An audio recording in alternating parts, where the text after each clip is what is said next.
We bat. यहाँ पे कई बार लो वैल्यू के रजिस्टर भी लगा दिया जाता है, कोड रजिस्टर, और एक आता जनरल डायोड भी मिलेगा और कैप भी मिलेंगे लगे हुए। ठीक है, उसके बाद वी बैट का क्या बनता है, वीपीएच। क्या बनता है वी बैट से, कौन बनाता है वो, डीसी टू डीसीआईसी। वी बैट से वीपीएच बनाती है कौन, डीसी टू डीसीआईसी।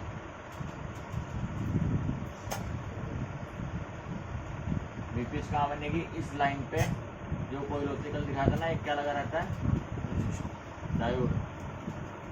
एक जनरल डायोड इस पे लगा रहता है इस लाइन पे,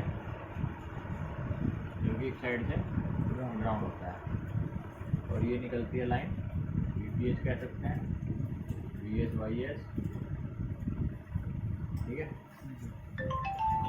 अब फ़ोन में जो चार्जर होगा, यानी कि जो चार्जिंग जैक होगा, उसमें कौन कौन सी सप्लाई बताई थी कल, एक प्लस की एक माइनस की। प्लस वाली सप्लाई कहाँ आती है, चार्जिंग आईसी में, क्या नाम है इसका, यूएसबी वी बस, यूएसबी इन, या फिर वी चार्ज। ये कहाँ आती है आपका, चार्जिंग आईसी में। इसमें कितनी वोल्ट बनती है,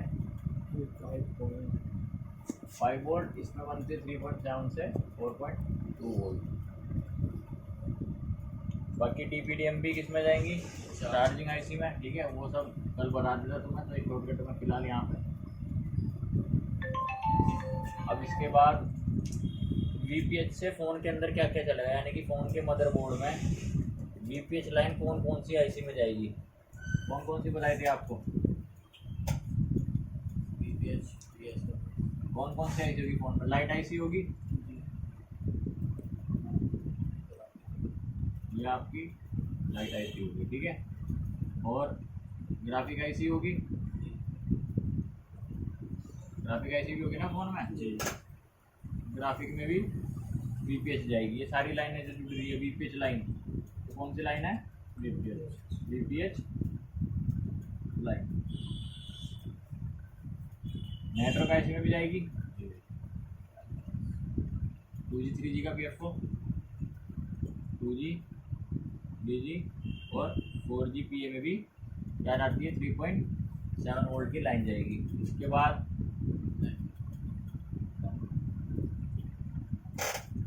ऑडियो आईसी, ऑडियो आईसी, इसमें भी जाएगी वीपीएच।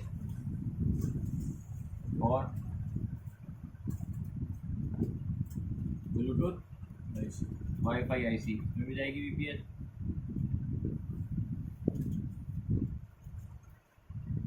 रिंगर आईसी, इसमें भी जाएगी वीपीएच। यानी कि ये सब आईसियाँ, इनको चलने के लिए क्या चाहिए, 3.7 वोल्टेज चाहिए।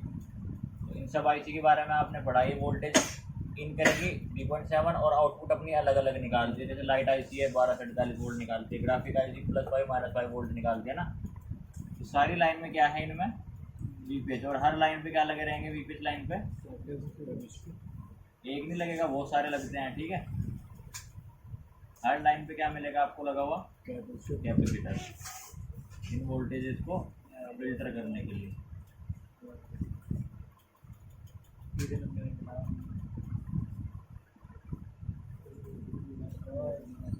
अब फ़ोन को ऑन करने के लिए चार्जिंग आईसी की बात चाहिए आपका, एक पावर आईसी। क्या चाहिए,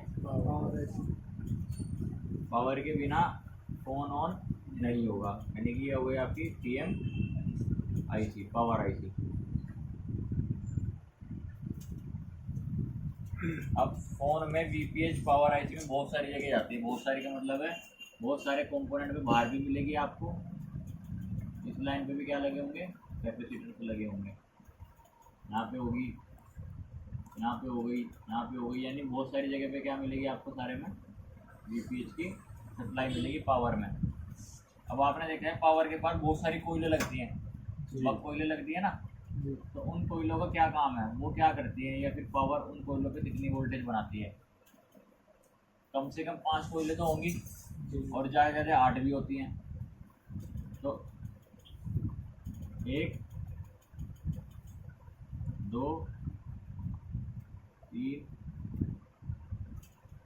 4 5 6। और पावर आईसी की पहचान क्या है? उसके पास एक क्रिस्टल लगता है ना। क्रिस्टल के कितने लैग होते हैं? 4। बाकी जिस भी वैल्यू का वो होगा वो यहाँ लिखा रहेगा, जैसे कि 19.2 लिख देते हैं हम, 19.2 का। ये क्या हो गया आपका? क्रिस्टल। क्रिस्टल के 2 लैग्स तो जुड़ते हैं आपके कहाँ पे? पावर में। क्रिस्टल की 2 सप्लाई कहाँ आती है? पावर आईसी में। एक क्या रहती है? ग्राउंड, और एक जाती है आपका सीपीयू में।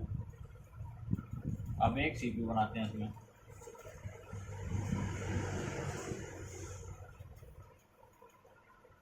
सीपीयू और इसी के साथ लगती है सीपीयू के साथ में क्या लगती है? ईएमसी। ये आपस में बहुत सारी लाइनें जुड़ी रहती है ना सीपीयू से ईएमसी में, रैम की जी।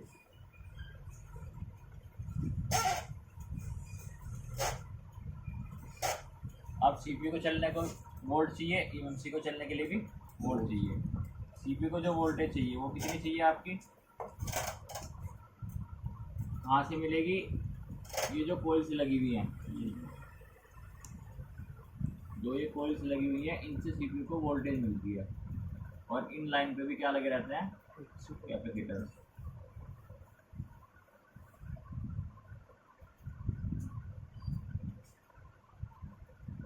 इसके साथ साथ ये लाइनें इसमें अंदर भी जाती है, यानी कि वापस भी जाती है पावर में, और इसके साथ साथ ये सीपीयू में भी आती हैं।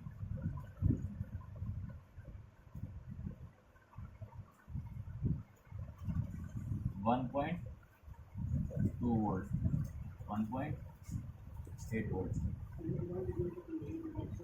9:30 क्या 10 बजे के आसपास आते हैं लोग तक। दुकान तो खुल जाएगी थोड़ी देर में। ईएमसी को चाहिए वोल्टेज चलने के लिए एक 1.8 और कितनी चाहिए? 1.8 और 2.8। चाहे डायरेक्ट आए पावर से, चाहे किसी कोइल के थ्रू पास होके आए।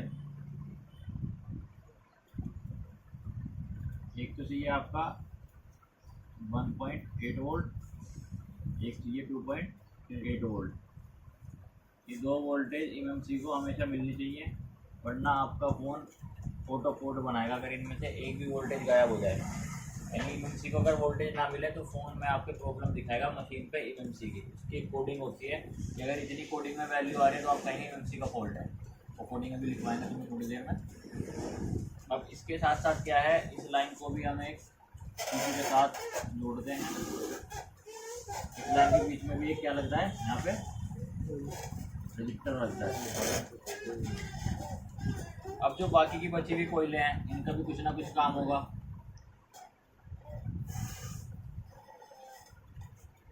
कुछ कोयल्स क्या करती है? कैमरे के लिए सप्लाई भेजती हैं। किसके लिए भेजती हैं? कैमरे के लिए। और कुछ क्या करती हैं? वापस ही आईसी में वोल्टेज बना के क्या करती है? वापस क्या करेगी? आईसी में वोल्टेज बना के भेजती है। जैसे एक हमेशा याद रखना, जो भी पावर आईसी होगी इसमें ऐसे में, यानी कि ऐसे में या फिर ऐसे में 2 कोइल लगती है हमेशा। ये तो ऐसे में लगी, देखो इसमें एक इधर लगी हुई और एक इस कोने में लगी हुई है। तो एक होती है इसमें लो एलडीओ, एक कोइल को बोलते हैं हाई एलडीओ। हाई एलडीओ में बनती है 2.0 वोल्ट और लो एलडीओ में बनती है 1.2 वोल्ट। यानी कि इसमें क्या है, जैसे बहुत सारे सेक्शन है फ़ोन में जो 1.2 वोल्ट से चल रहे हैं। जैसे कि सीपीयू में भी जाना है 1.2, कैमरे में भी जाना है, रिंगर आईसी में भी जाना है। तो क्या करते हैं, इसी 1.2 वोल्टेज को एम्पियर बढ़ा देते हैं। एक बक कोइल लगाते हैं ना, बक कोइल किस काम आती है? एम्पियर बढ़ाने के काम आती है। तो ये 1.2 वोल्ट बनाती है पावर आईसी। इसको बहुत सारी जगह भेजने के लिए एम्पियर ज़्यादा चाहिए ताकि 1.2 वोल्ट सबको बराबर मिले। इसलिए क्या करते हैं, एक यहाँ पे लो एलडीओ की डिज़ाइन करके एक कोइल लगाई जाती है, बक कोइल लगाई जाती है, और फिर इस लाइन से सारी वोल्टेज इसका काम लिया जाता है। और इन सारी वोल्टेज जितनी भी कोयलें दिख रही है ना आपको, सब पे क्या बनती है? इन पे जैसे 0.8, एक 2 कोयल और हुई, उस पर भी बनेगी आपकी 0.8। ज़्यादातर पावर के पार्ट आपको कोयलों में 0.8 वोल्ट देखने के लिए मिलेगी। 2-3 में 0.8, 0.8, 0.8। हमेशा एक कोयल पे 1.2 वोल्ट आएगी और एक कोयल पे 2.0 वोल्ट आएगी। तो जो ये इंक्लाइन में यानी जो तिरछे में ये कोयलें लगेंगी इनको बोलते हैं हाई एलडीओ और लो एलडीओ की कोयल। अगर ये हट गई अपनी जगह से, मान लो ये आपने कोयल निकाल दी, तो फ़ोन हमेशा आपका लो बूटिंग में आ जाएगा। अगर इसके पास से कोई सी भी कोयल टूट जाए या ख़राब हो जाए, ज़्यादातर ऐसे लगी लगी ख़राब नहीं होगी, फूकती भी नहीं है, जैसे बूट पे फूकती है ना ऐसे भी नहीं फूकेगी, ये टूट जाएगी, अपनी जगह से हट जाएगी या फिर शॉर्ट हो जाएगी। आईटी लगाते हुए शॉर्ट हो गई, सीपीयू पे हीट कर दिया किसी ने, सब शॉर्ट हो गई। ये सब कुछ क्रैश पड़ा है बोर्ड, फिर भी शॉर्ट दिखा रही है, यानी कोई जिस लाइन से जुड़ी हुई है उस लाइन का सेक्शन शॉर्ट हो गया। ज़्यादातर प्रॉब्लम आती है रेडमी के नोट 9 फ़ोन में, ये कोयलें आपस की शॉर्ट हो जाती हैं। फिर हम क्या करते हैं, इस कोयल को बाहर निकालते हैं, एक तरफ रीडिंग आ जाती है, एक तरफ शॉर्टिंग दिखाता है। तो जिस तरफ शॉर्टिंग होता है हम वहाँ पे शॉर्ट किलर मारते हैं। अगर बहुत से बंदे हैं जो शॉर्ट किलर का यूज़ नहीं जानते, वो क्या करते हैं, ये लाइन देखी उन्होंने सीपी में जा रही है, उन्होंने कहा हो तो सीपी शॉर्ट हो गया भाई, अब उन पर पेयर होगा तो स्वैप कर देंगे, नहीं होगा तो वापस दे देंगे। हमने कहा भाई ये तो वापस ले जा लो, तो सीपी शॉर्ट हो गया। जबकि क्या है, अगर सीपीयू में शॉर्टिंग आ जाए, सीपीयू की कोई भी लाइन शॉर्ट हो जाए, तो हम उसमें एक बार शॉर्ट किलर मार के देख सकते हैं, यानी कि शॉर्ट किलर से इसकी शॉर्टिंग भगा सकते हैं। सीपीयू को निकाले बिना सीपीयू लगा रहेगा वहीं पे, बस जिस भी लाइन पे शॉर्टिंग आएगी उस पर हम शॉर्ट किलर अप्लाई करेंगे। आज बताएंगे आपको शॉर्ट किलर का काम क्या है, कितनी वोल्टेज से ज़्यादा किस लाइन पर नहीं मारना, ठीक है। अब हमारे पूरे फ़ोन में ये सेक्शन है, ये एक शॉर्टकट में हमने समझा, एक power IC, CPU, MC, charging IC, बाकी जो है लाइट आईसी, इन सब के बारे में आपने अलग अलग पढ़ा हुआ है सबके बोल्ट। इन सब में वीपेज जाएगी, इनमें वीपेज जाएगी, इनमें भी वीपेज जाएगी। अब हमारे पास जो फ़ोन डेड होगा वो दो कंडीशन में डेड होगा, या तो उसमें शूटिंग होगी, चाहे फुल हो चाहे हाफ हो, या तो शूटिंग होगी या फिर शूटिंग नहीं होगी, मतलब शूटिंग नहीं है लेकिन सेट डेड है। दो कंडीशन में डेड होगा, या तो शूटिंग में डेड होगा या फिर बिना शूटिंग के डेड होगा। अब इसमें क्या है, अगर शूटिंग में डेड होगा तो हमें कौन कौन सी लाइनों पे ट्रेसिंग करनी है, अगर बिना शूटिंग के डेड होगा तो हमें किस हिसाब से फ़ोन के यानी कौन सी आईसी में हमें काम करना है। अब पूरा बोर्ड आपके पास होगा, अब नया नया सेटअप जमा हो गया, आपके पास कोई फ़ोन आ गया, अब वो डेड आ गया, आप उसे कैसे चेक, मतलब कहाँ से शुरू करना चेक करोगे कि भाई यहाँ से चेक करना शुरू करते हैं, ताकि हमें बोर्ड के पास एकदम से हमें पता चल जाए कि हमें क्या काम करना है। चार्जिंग पे करना है, पावर आईसी पे करना है, कोई एलडीओ ख़राब है, या फिर सीपीयू में दिक्कत है, सीपीयू रिवॉल्व करना पड़ेगा, या फिर एमएमसी ख़राब है ना, या फिर सॉफ्टवेयर करना पड़ेगा। कैसे चेक करोगे उसको, तो ये स्टेप बाय स्टेप करना है आपने। तो सबसे पहले इसमें जो है फ़ोन में दो लाइन होती हैं, जब शूटिंग में फ़ोन आएगा ना, फ़ोन के अंदर दो लाइन होती हैं, एक को बोला जाता है प्राइमरी लाइन, क्या बोलते हैं एक को प्राइमरी लाइन, एक को बोलते हैं सेकेंडरी लाइन। तो प्राइमरी लाइन कई बार जैसे फ़ोन करेंगे आप, आपकी समझ नहीं आ रहा, आपने फ़ोन करा, हमने ये पूछा आपसे कि प्राइमरी लाइन में शूटिंग है या सेकेंडरी लाइन में शूटिंग है, तो आपको पता होना चाहिए कि प्राइमरी लाइन कहाँ से शुरू होगी और कहाँ पे ख़त्म होगी, और सेकेंडरी लाइन कहाँ से शुरू होगी और कहाँ पे ख़त्म होगी। इसमें जो ये वाला सेक्शन है आपका बैटरी कनेक्टर, कहाँ से, यानी कि पूरा बैटरी कनेक्टर, ये वी बैट की लाइन, जेनर डायोड, ये जितने भी कंपोनेंट लगे होंगे, कहाँ तक, इस कोयल के इस सिरे तक। कहाँ पे, जो कोयल के, मान लो अगर आप ये कोयल हटा दो तो ये रास्ता अलग हो जाएगा और ये रास्ता अलग हो जाएगा। तो जो कोयल का पहले वाला रास्ता जो आईसी के अंदर इन हो रहा है, और आपकी ये चार्जर वगैरह सब, इसको बोलते हैं कौन सी लाइन, प्राइमरी लाइन। यानी कि प्राइमरी लाइन में शूटिंग का मतलब है ज़्यादातर प्राइमरी लाइन में जब शूटिंग होगी तो आपके बैटरी कनेक्टर के आसपास वाले कंपोनेंट ख़राब होंगे, या फिर आपको क्या ख़राब मिलेगा, चार्जिंग आईसी भी ख़राब मिल सकती है, या फिर चार्जिंग जैक से रिलेटेड, जैसे कि ओवीपी आईसी लगती है इसके बीच में, दिखाया था ना कल सेक्शन में, ओवीपी आईसी लगेगी, मेन कनेक्टर के पास लगे हुए कंपोनेंट हो गए, उनमें से कोई ख़राब हो गया तो वो सारा का सारा किस में आएगा, प्राइमरी लाइन में। और जो कोयल का दूसरा सिरा है, यानी कि ये वाला यहाँ से, इसके बाद ये पूरा CPU, MMC, ringer IC, WiFi IC, audio IC, ये सारी की सारी आईसी जो होंगी ये कंप्लीट, ये किस में आएगी, सेकेंडरी लाइन में। यानी कि अगर आपके फ़ोन में लाइट आईसी से रिलेटेड कोई भी कंपोनेंट या कोई भी सर्किट शॉर्ट हो जाए, तो वो किसमें शॉर्ट होगा आपका सेकेंडरी लाइन में। देखो यहाँ पे बन रही है वी बैट, यहाँ क्या बन रही है वी बैट, यहाँ पे बन रही है VPH। तो हमेशा ये चेक करना होता है फ़ोन को कि वो वी बैट से शॉर्ट है या VPH से शॉर्ट है। ये शॉर्टिंग में काम आएगा, प्राइमरी लाइन और सेकेंडरी लाइन कहाँ पे, जब फ़ोन में शॉर्टिंग होगी, चाहे वो फुल शॉर्ट हो चाहे वो हाफ शॉर्ट हो। अब याद रखना फुल शॉर्ट को ढूंढना बहुत आसान है, यानी कि फुल शॉर्ट मतलब पूरा शॉर्ट हो रहा है, जितने आपने एम्पियर सेलेक्ट किए हुए वो सारा का सारा कंज्यूम कर रहा है। लेकिन हाफ शॉर्टिंग को ढूंढना कई बार बहुत आसान हो जाएगा और कई बार इतना मुश्किल हो जाएगा कि थर्मल कैमरा की ज़रूरत पड़ती है। फिर थर्मल कैमरा आता है जो माइनर शॉर्टिंग को भी डिटेक्ट करता है कि फ़ोन में शॉर्टिंग कहाँ से है, वो भी है हमारे पास, दिखा देंगे आपको में कैसा होता है। बहुत रेयर केस में यूज़ किया जाता है जब हाफ शॉर्टिंग होती है।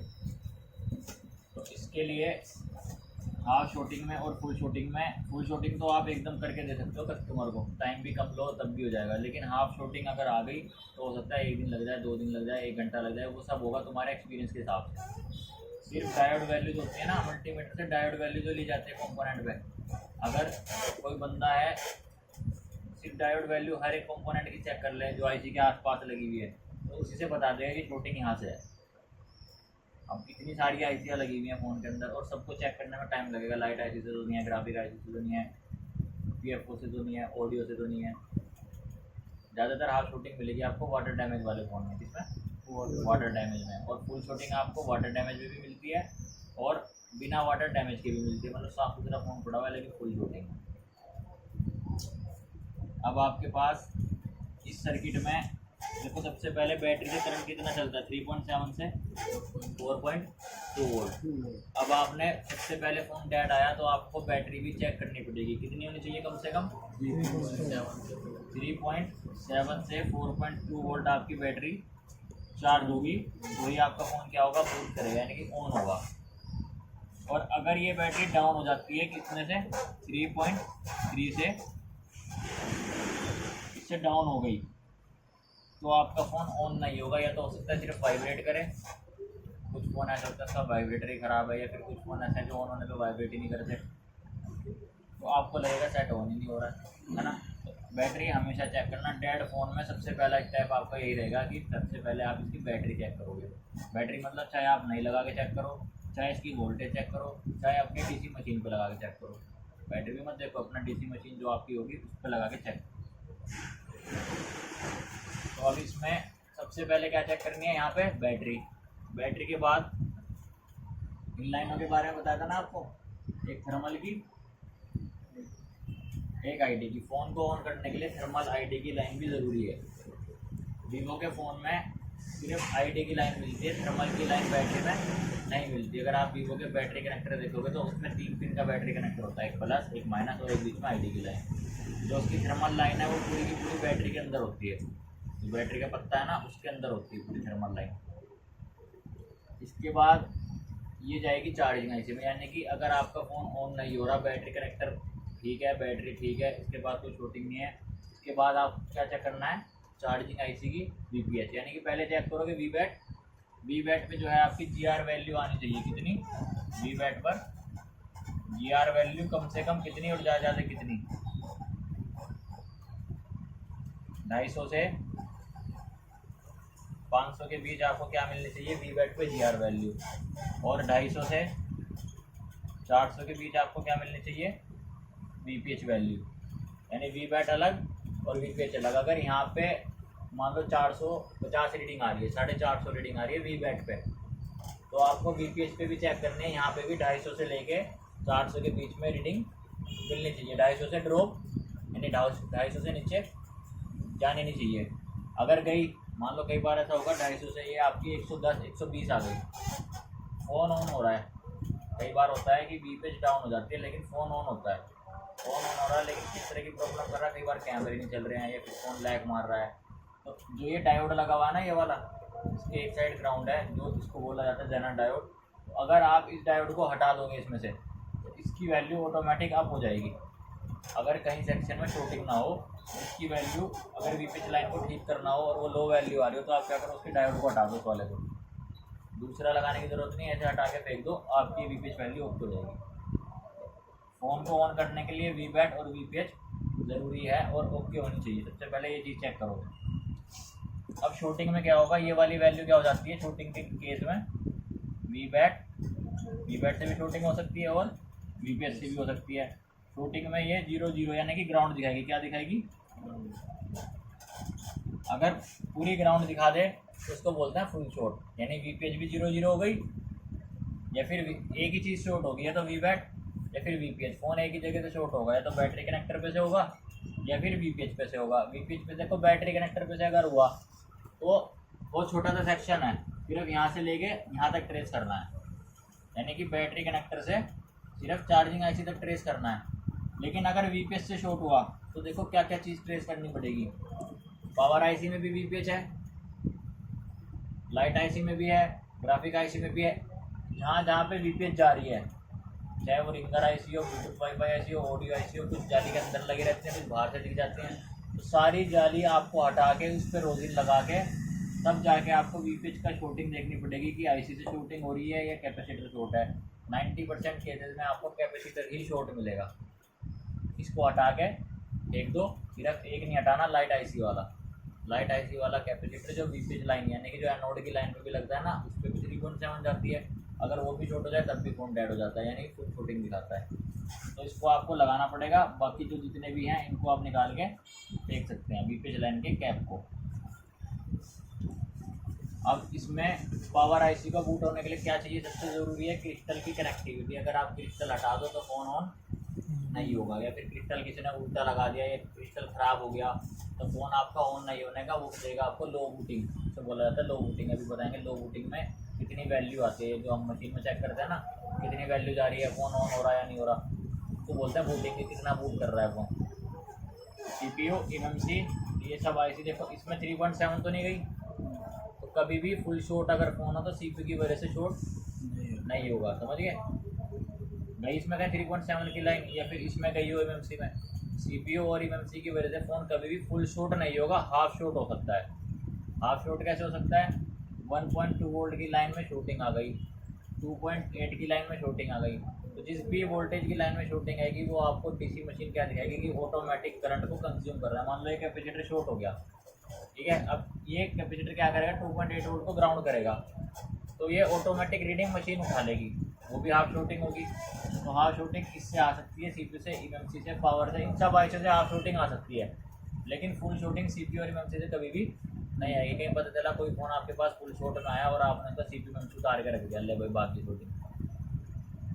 समझ गए? कभी भी फुल शूटिंग में आपको CPU और MMC नहीं छेड़ना है। कौन कौन सी ऐसी छेड़नी है? जहाँ जहाँ पे वीपीएच की लाइन होगी। फुल शॉट कौन करेगी लाइन? जहाँ पे वीपीएच की लाइन होगी वो ही शॉर्ट करेगी।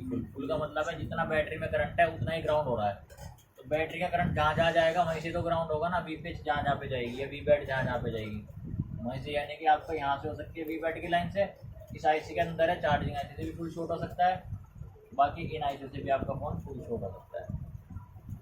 अब जो बूटिंग चेक होगी CPU की वजह से, MMC की वजह से, पावर की वजह से और चार्जिंग आईसी की वजह से, ये 4 आईसी 1 2 3 4 कॉमनली 4 आईसी की हमें बूटिंग चेक करनी होती है, यानी कि इन 4 आईसी की हमें बूटिंग मालूम होनी चाहिए। अगर इतना बूट फोन कर रहा है तो हमें किस वाली आईसी पे काम करना है।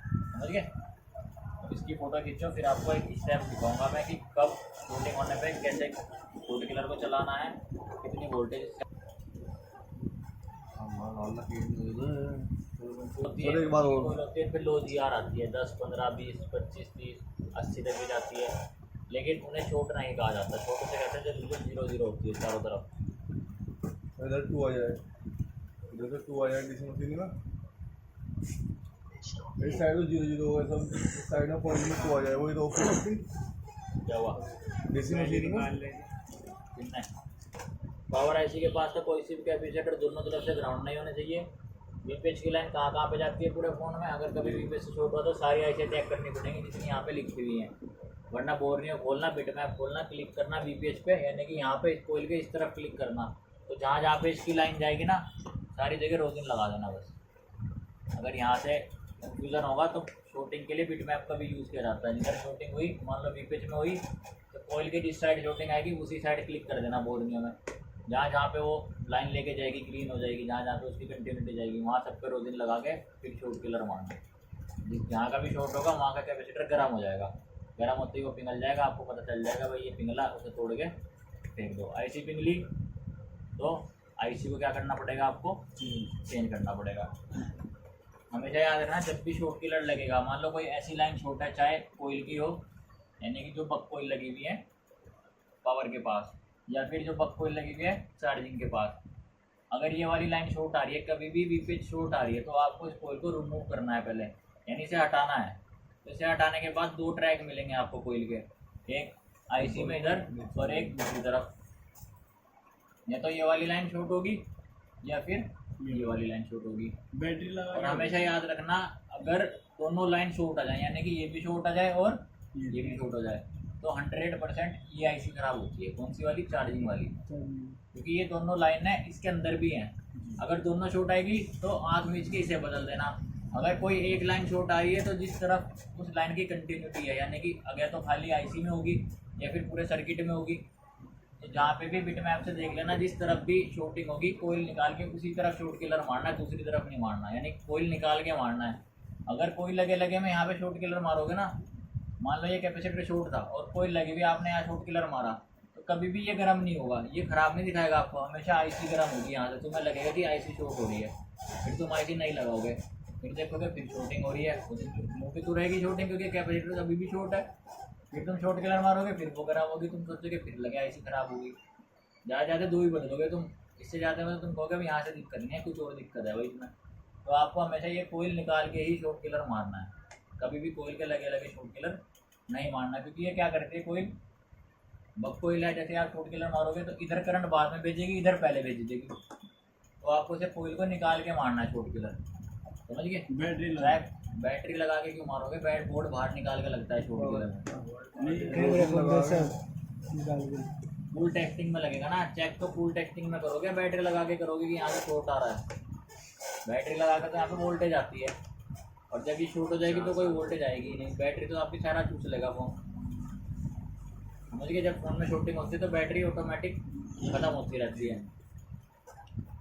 बता दूँ से कैमरा भी निकालना है, कैमरे भी निकालने सब निकालने कैमरे लगे रहना तो चाहे निकाल लो। जब बोर्ड में हम काम करते हैं हमेशा कैमरे निकाल के ही काम करते हैं, चाहे हम उसमें कनेक्टर लगाना है चाहे आईसी लगानी है, कैमरे लगे में थोड़े काम करेंगे, तो हीट लग के पिघल जाएंगे। तो हमेशा जब भी बोर्ड में काम होता है कैमरे निकाल के साइड रख दिए जाते हैं, जो भी ऐसी चीज़ है जो हीट से नुकसान हो जाता है उसे हम निकाल के साइड में रख देते हैं।